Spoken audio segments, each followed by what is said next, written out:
Good morning. Today we will go with the proton pump inhibitors, which is the very important class in the treatment of peptic ulcer disease. So if you see these proton pump inhibitors, which are very popularly known as PPIs, the PPIs, all the PPIs are benzimidazole derivatives, and these are the most effective drugs in the peptic ulcer disease treatment. And these drugs are available as prodrugs, and for their activation, acidic pH is required. And these are most potent suppressants because these drugs are directly inhibiting the final pathway of acid secretion, that is nothing but the proton pump. That's why they can suppress all types of acid secretion, whether it is a basal secretion or stimulated secretion. It can be suppressed by the proton pump inhibitors.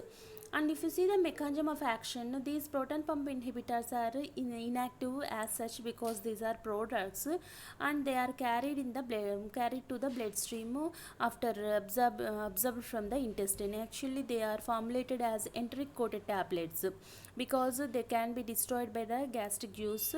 That's why they are formulated as stick coated tablets, and in the intestine they will be released, and these product forms are entered into the systemic circulation. So once they are entering into the systemic circulation, so here I will show how these they can accumulate in the canaliculi of the parietal cell. So if you see these,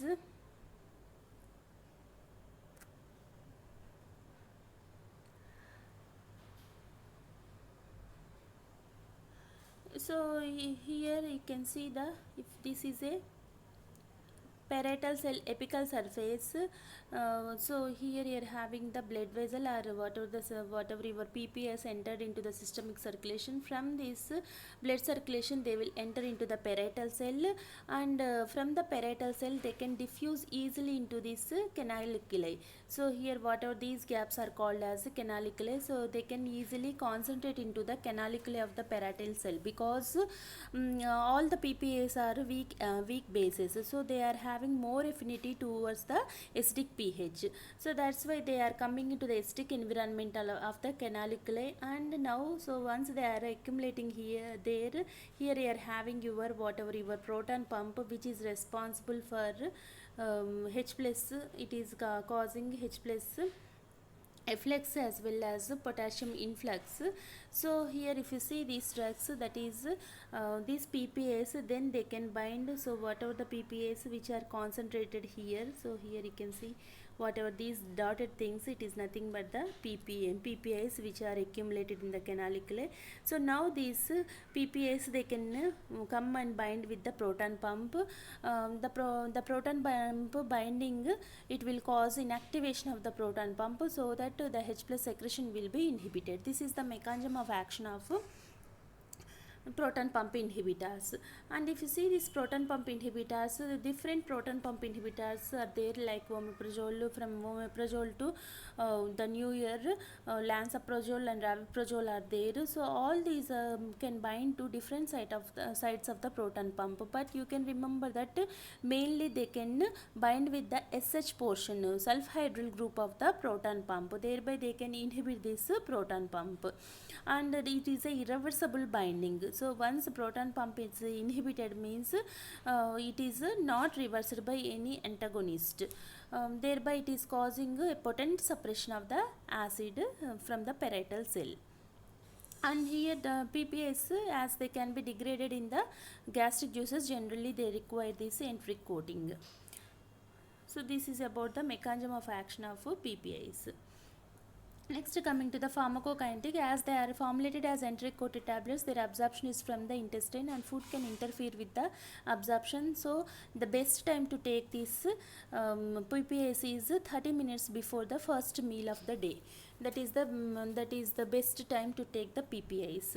And if you see the PPIs action, it is very useful. That is, they can exert prolonged action when compared, in contrast to the H2 blocker. H2 blockers can show their duration of action about 6 to 8 hours only, but proton pump inhibitors, they can show their action up to 2 days, that is 24 to 48 hours of duration of action can be seen.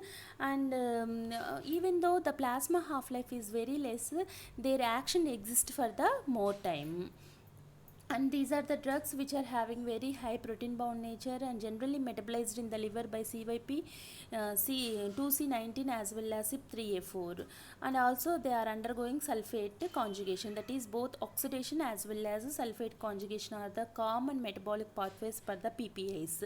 And once you are stopping, and they can be excreted in the urine, and once the therapy is stopped means again in order to get the normal acid secretion it will take 3 to 4 days. So here in order to regain that, because it is a irreversible binding, so that here although you are withdrawing the PPAs, their action persists for more time, and again in order to form the new proton pump it will take some 3 to 4 days, so that then only again the acid secretion will be coming to the normal.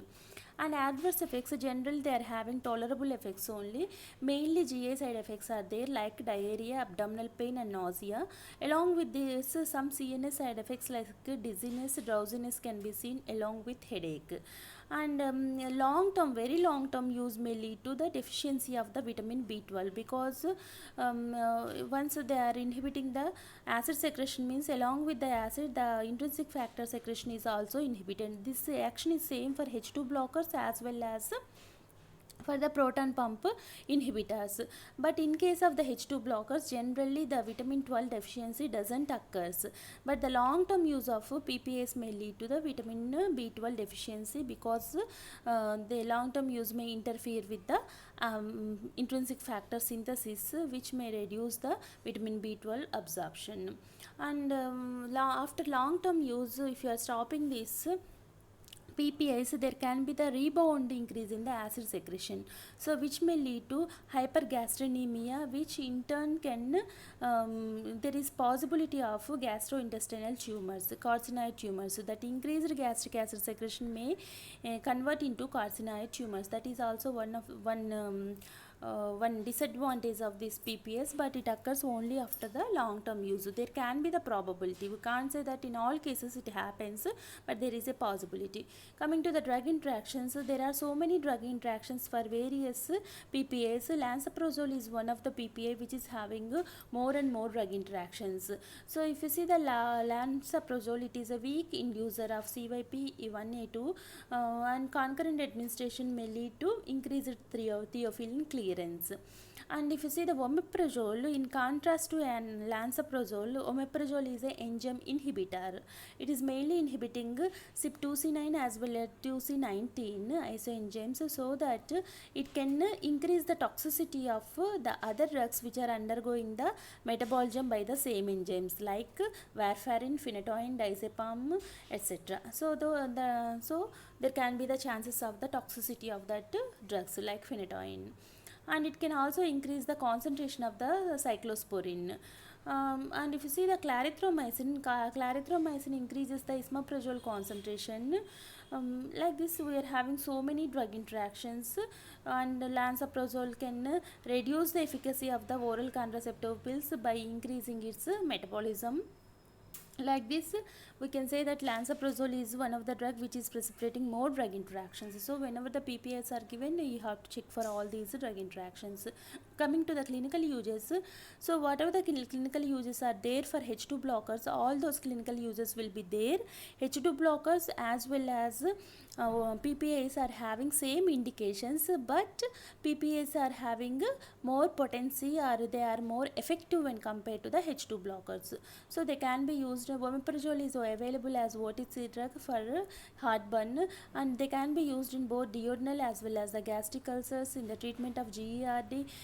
Can be used in the non-steroidal anti-inflammatory induced ulceration, and it is also useful for prevention of the ulcer recurrence, Zollinger-Ellison syndrome, and it is also useful in the H. pylori associated ulcers.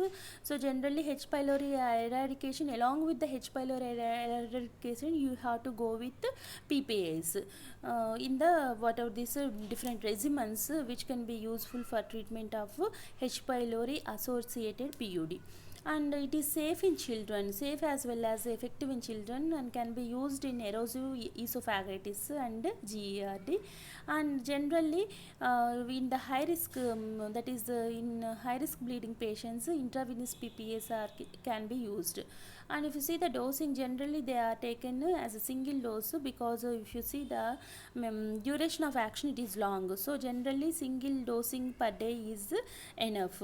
So all these are having a dose in between 20 to 40 mg, so generally they can be taken at once, once only in the morning, that is 30 minutes before the first meal of the day. That will be sufficient. If it is very severe case, means in such cases 2 doses will be prescribed. Next one is antimuscarinic drugs. Antimuscarinic drugs are the other anti-secretory drugs, or they can be called as the drugs which can inhibit the acid secretion. They were used before the emergence of H2 antagonists as well as the PPS. Nowadays they are not at all having any role in the PUD. So if you see this one, that is the antimuscarinic drugs which were used in the PUD were propanthalin as well as oxyphenonium. So their mechanism of action is they are blocking the muscarinic acetylcholine receptors, thereby they can interfere with the neurocrine pathway. And they are mainly responsible for blocking the basal as well as a nocturnal acid secretion. But the problem with this antimuscarinic drugs are, that is the very non-selective antimuscarinic drugs, is they can increase the gastric emptying time. So whenever the gastric emptying time is increased, what happens, there will be increased contact of the acid with the gastric walls. So this can this is making them unfit for the treatment of PUD. And obviously there will be anticholinergic side effects like blurred vision, dry mouth, constipation and urinary retention are seen. So these are weak as well as less potent, and also with more side effects. So that's why their use is completely not there nowadays.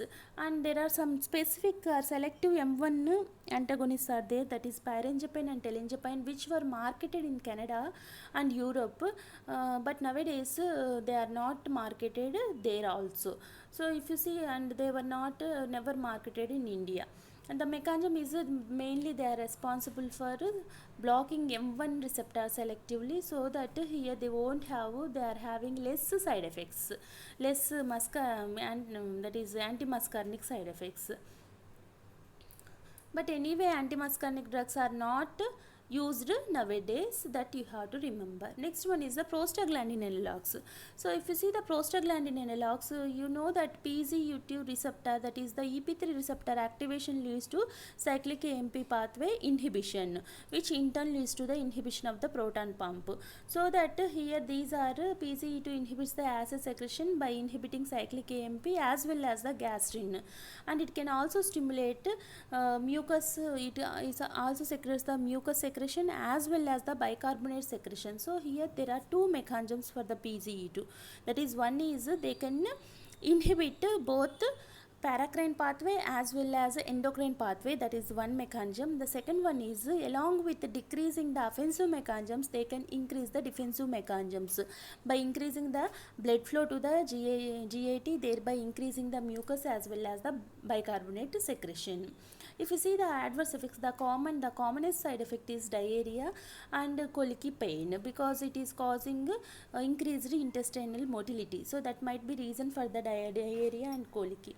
Along with that, nausea, vomiting and flatulence, headache, dizziness, and it may also cause the exacerbation of IBD, so that it is contraindicated in IBD, and it is also contraindicated in the pregnancy. If you see the pharmacokinetics, rapidly absorbed orally, and misoprostol, it is converting into a active metabolite, that is the deesterified form of the misoprostol. It is also having the anti-ulcer effect or anti-secretory effect, and single dose can inhibit the acid production within 30 minutes.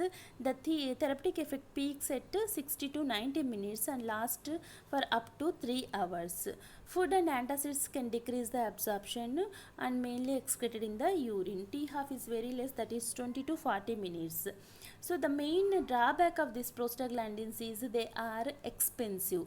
So because of their expensive their expensive nature as well as availability of more effective drugs, prostaglandins use is also limited, but they can be exclusively used in the NSAID induced ulcers, because if you see the mechanism of action, NSAID induced ulcers, they are how NSAIDs are causing the ulcer, they are decreasing the prostaglandin synthesis, thereby they are leading to the ulcer formation, and these drugs are it is a prostaglandin analog, so that they are drug of choice in the NSAID ulcers along with the PPAs. PPAs are the superior drugs, so they are the kings. So in any ulcer, PPA is the first choice, but in NSAID ulcers along with the PPAs, this misoprostol is also having same role, because as it is a prostaglandin analog. And here, because of clinical uses is not widespread use because of the adverse effects, as well as multiple dosing is required, and also because T half is very less, so that generally you need the multiple dosing. Whenever there is multiple dosing means it is inconvenient to the patient, along with that it is expensive. So all these are limitations for the use of prostaglandins, and it can be used in the healing of the peptic ulcer in patients using NSAIDs and chronic heavy smokers. And if you see the dose, 200 micrograms 4 times should be taken.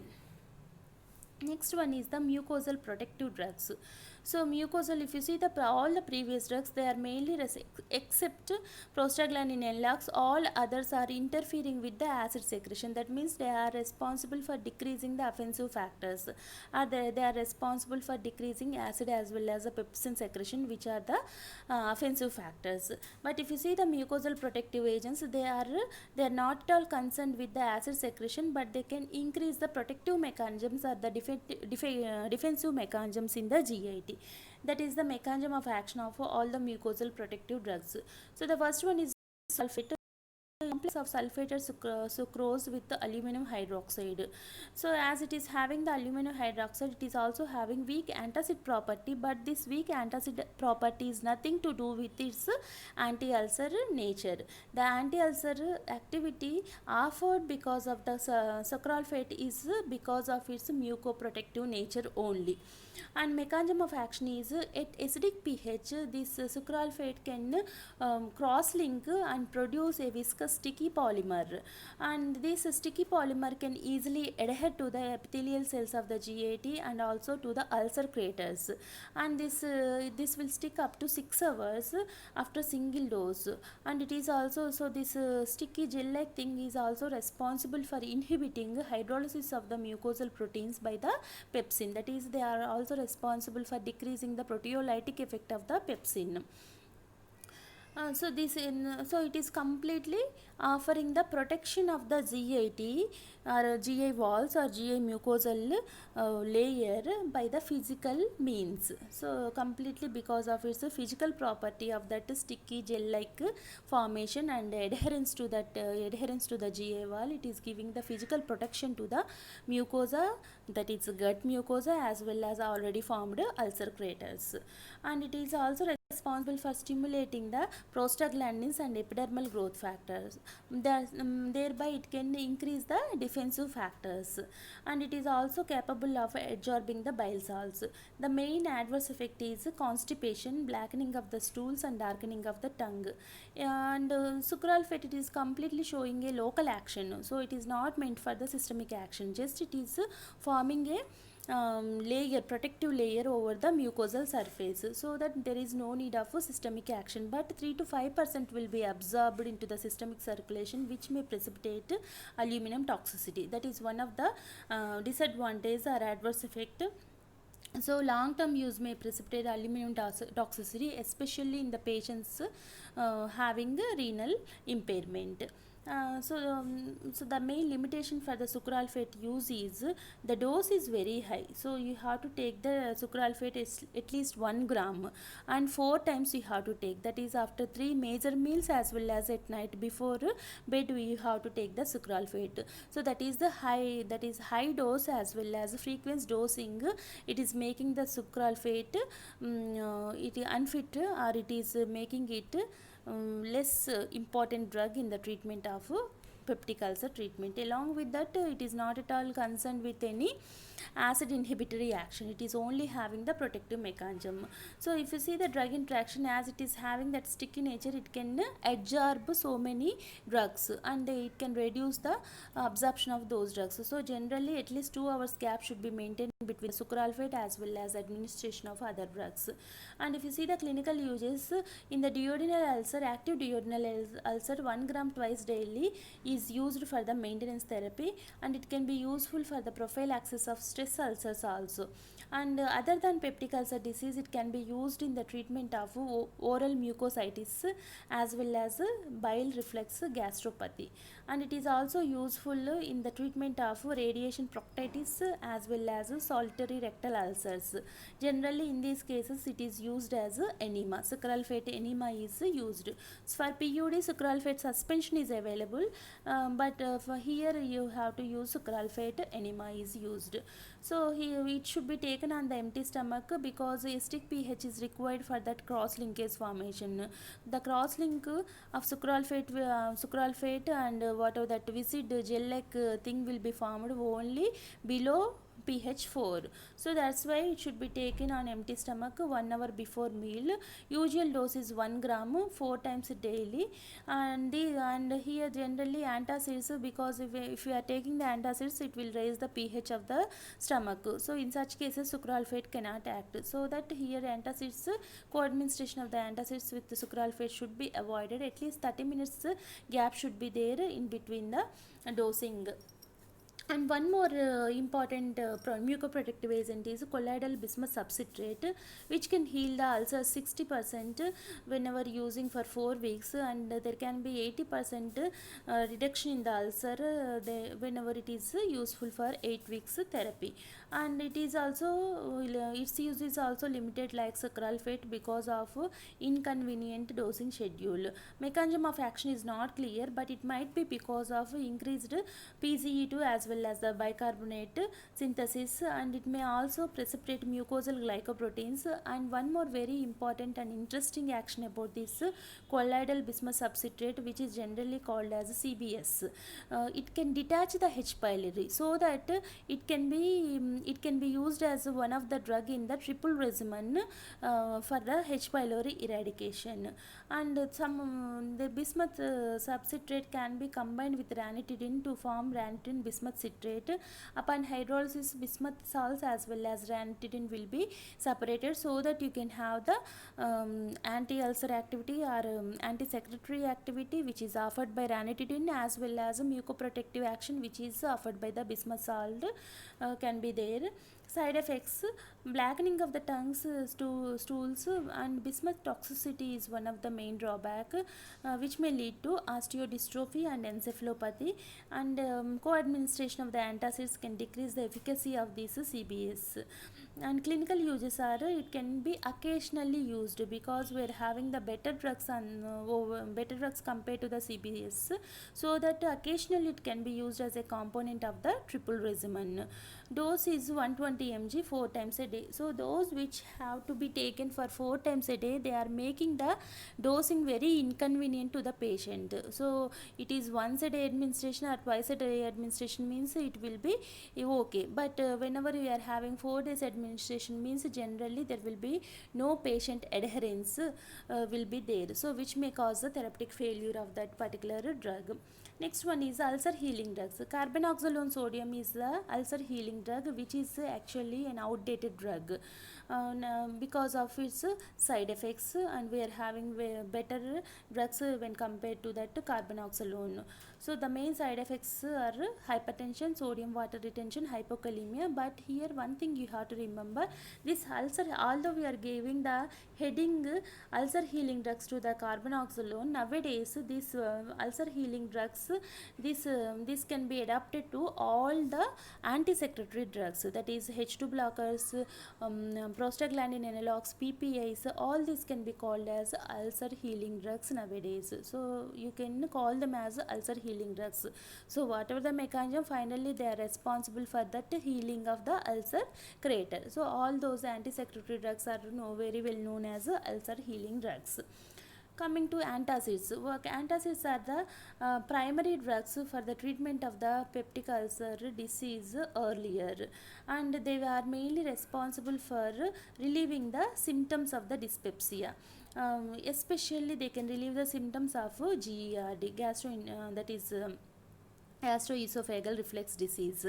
And if you see the antacids, in some, as antacids, most of the antacids are available as liquid preparations, they can provide immediate symptomatic relief.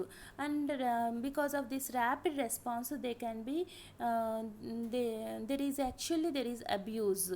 More than use, they are abused because of their easy availability over the counter. They are easily available over the counter, so they are most abused drugs.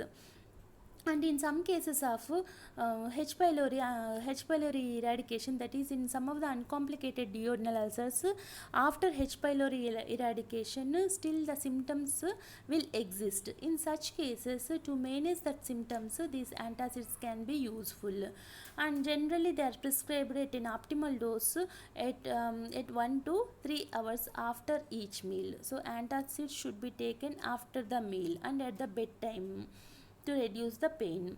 And the choice of the antacid depends on the adequate dose, frequency of the administration, and the cost. And one more drawback of the antacids is the persistent use of the antacids may lead to intestinal pathogen growth. And it is they can antacids can interfere with many drugs absorption, because they can interfere with some drugs. They will form the complexes, so antacids can form complexes with tetracycline, ciprofloxacin, and they can affect the absorption of the drugs, because they are altering the pH. There are so many drugs absorption is pH dependent, so that all those drugs absorption will be interfered. For example, phenytoin, digoxin, and they can also modify the absorption of pH dependent control release products. And here some of the antacids can be formulated along with some other agents like dimethicone as well as alginates, but these are having they are effective in relieving the symptoms of GERD, but they are not having much effect as antacids in the PUD. And mechanism of action is very simple, that is, if you see the mucoprotective agents, they are acting by their physical nature, aithe antacids are acting through their chemical nature. So they are responsible for neutralizing the gastric hydrochloride and reduce the activity of the pepsin. How they are reducing the activity of the pepsin? Pepsin can be activated only in the acidic pH, but antacids can increase the pH of the stomach. Thereby they can also reduce the pepsin secretion, that is neutralizing the acids as well as reduces the pepsin activity. These are the two things which are responsible for their action and which is responsible for relieving the pain.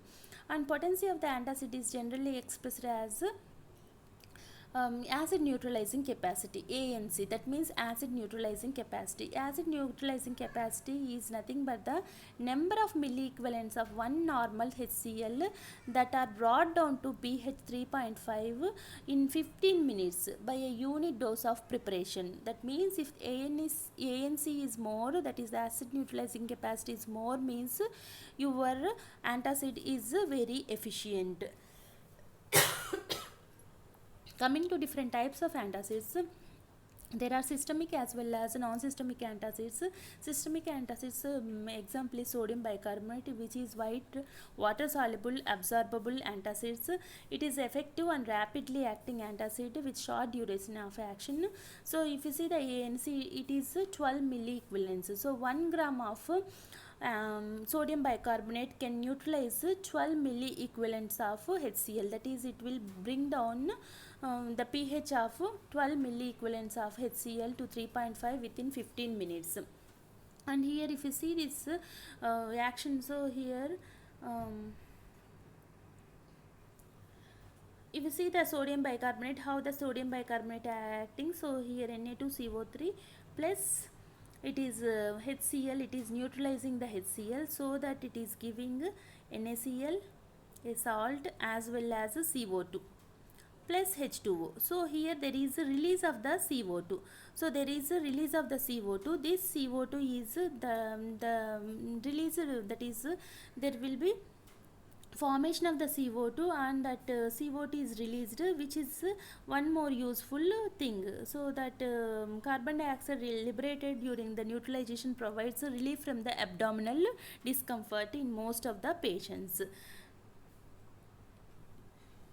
And here if you see the adverse effects, the main adverse effects are belching. So this is again because of the CO2 release, flatulence, feeling of fullness, nausea, and exacerbation of esophageal reflux, and systemic alkalosis and edema due to sodium retention. So the main drawback of sodium bicarbonate, which is systemic antacid, is it will increase the sodium load on your body. So that is the main drawback.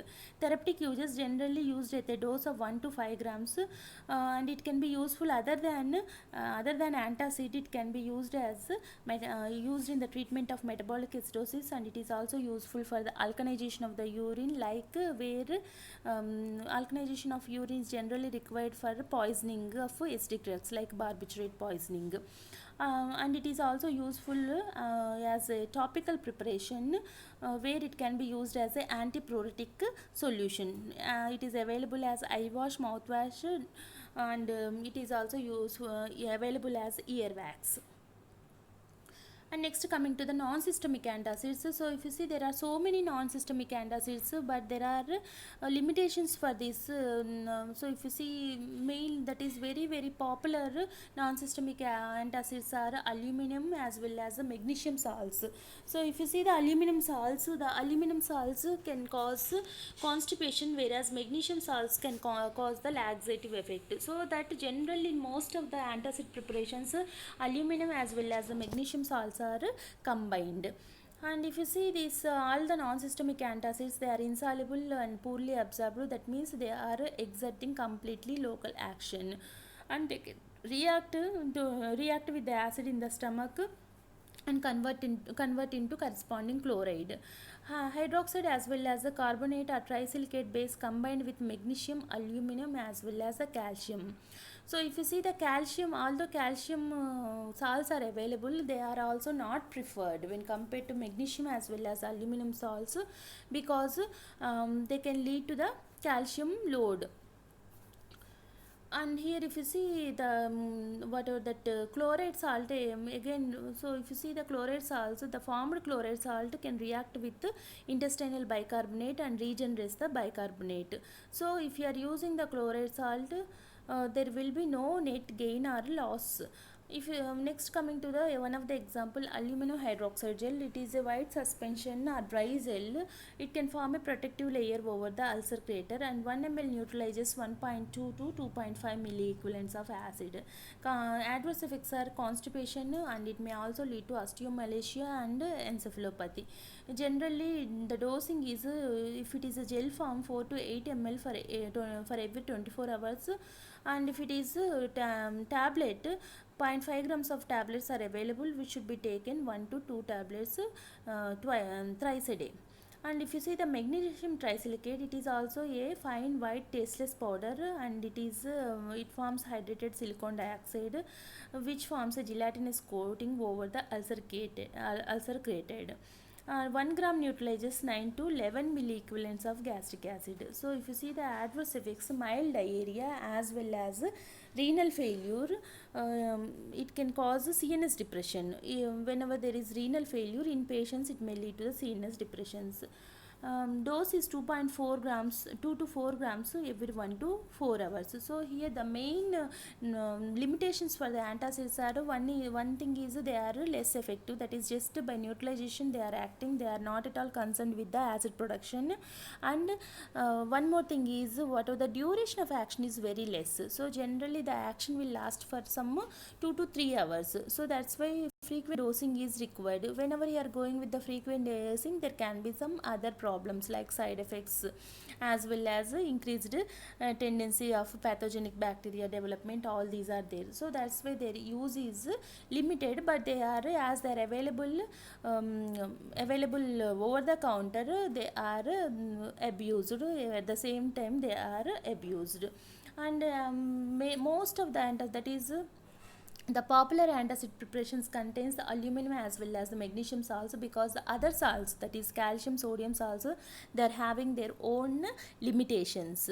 So that the preferable antacids are combinations of aluminum as well as magnesium salts. So why we are combining these two means in order to in order to balance the side effects of aluminum is causing constipation and magnesium is causing the laxative effect. So whenever you are combining this, generally won't have these effects, but in combination preparations there are more chances for diarrhea. So this is about different antacids.